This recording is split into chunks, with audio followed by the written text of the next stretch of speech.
And Brett and Polly are thinking, okay, we're going to talk to you about wanting to play Barbies, but they're looking and Dell is burning a Barbie over fire. And like, well, what the heck? I don't know how do you parent it? I don't know what to do. How do you handle this?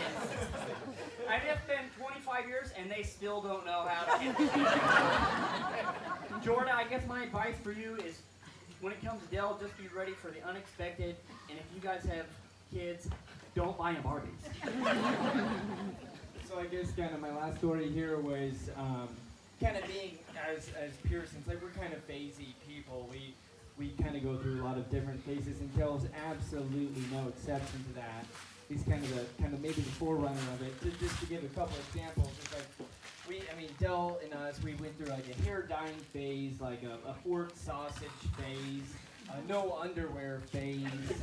Is Dell still kind of in that phase? It's still hitting me. So whatever. He went through like playing tennis while the ball's on fire phase, rollerblading down the barn phase, but that's just to name a few. But I think my favorite phase, or kind of the most obscure phase that Dell went through, was in high school. We refer to this as Dell's weird car wreck phase.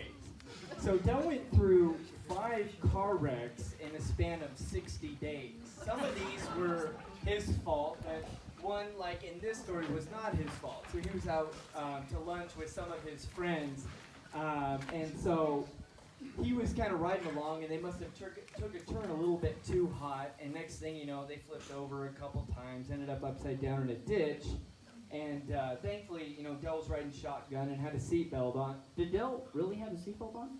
Grandma's here, so he had a seatbelt on, like a helmet that's wrapped in saran wrap, the whole thing. He's good. Yeah, well, if Grandma's here, we better say that. Yeah, right. Yeah, so they're all good, but they're pretty banged up. Like they weren't in the best of shape or whatever. So much so that they called the ambulance. They came out, hauled them into the ER. Mom was working at the high school at the time.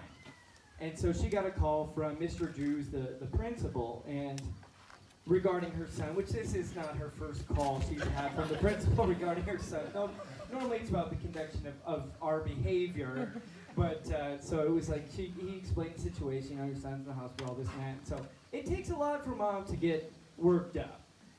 Mom's kind of been put through a little bit more than the normal mother has been through. I mean, we've kind of put her through the ringer pretty good, but this time, like, she walked into the ER, and so with how, like, the trail of blood and, like, glass and dirt and all the other moms that were nervous and stuff, like, she was pretty concerned about this stuff, and so Dell kind of had a direct line of view at her, and so she couldn't see him, but he could see her, and he's like, oh, I'm going to add a little fuel to the fire here. And so she comes in hot, like she sees his room and she's just dialed in. And so she walks into this room, and Dell's like, oh yeah, all right, here we go. So he had this heart rate monitor attached to his index finger. He just kind of took it off for a second.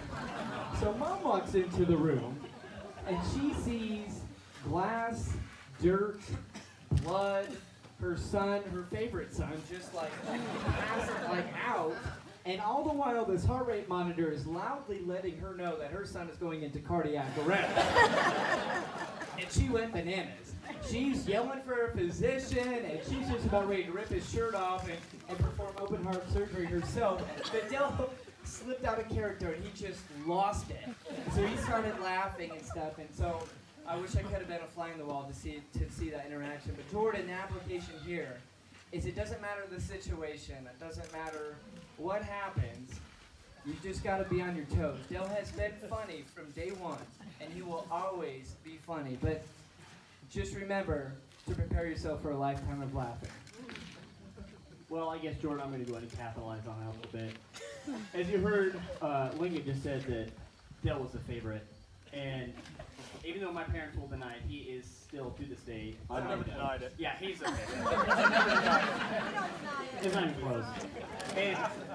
And I can prove this story with this. And this would kind of go back about 10 years, 10 years ago, and when I was in high school. And it's a Saturday morning, and all 3 of us had just got done irrigating with my dad, Brent. And when we would be done irrigating, we would usually stop and go get as we like to tell my mom, water, but we'd really go get Mountain Dew. And we were walking up this back porch right here, and I was walking right past that very big tree with the birdhouse and the wind chimes. And Dell happened to be standing right about where they were standing during the wedding, during the reception, and Dell happened to have a 3/4 inch wrench. I don't Dell thought to himself, what would be awful funny is if I took this 3/4 inch wrench and I threw it at that tree, right where Gray's going to walk, and scare the snot out of him. And I missed it. That's funny. That's funny. I don't know if it was a little more humid than normal that day, or I don't know if there was oil on the wrench, or maybe Dell's aim. There was probably, there was probably some oil, but Dell's got a pretty good arm, and so he kind of winds up and he really follows through with his shoulders and his hips, and he kind of comes down like a pitcher would do. Well, his aim must have been a little bit off because that wrench hit me right smack dab in the head. The last thing I remember is seeing out of the corner of my eye something shiny going end over end, and it just smacked me right here in the head. And I went absolutely down like a sack of potatoes. Right there on the sidewalk. And I spent a couple minutes trying to kind of gather myself, and I'm seeing stars for a while. My God, I don't know what's happened. I was walking up the sidewalk, and I suddenly got hit in the head with a wrench for some reason. And so after a couple minutes, I kind of get back up, and I look around, and Dell is long gone. He didn't stick around to see if I was all right. He didn't really care. He just like, yeah, I'm out of here. And I'm sure that he was inside or telling my mom that, whatever I come inside and say, it's not true. Dell's a victim. But understandably, I'm pretty mad. It's probably the maddest I've ever been at Dell. And so I go inside and I tell my mom what had happened, that I just got done irrigating. I'm walking the sidewalk, and Dell hit me in the head with a wrench. And my mom looked at me and said, well, I'm sure he didn't mean to.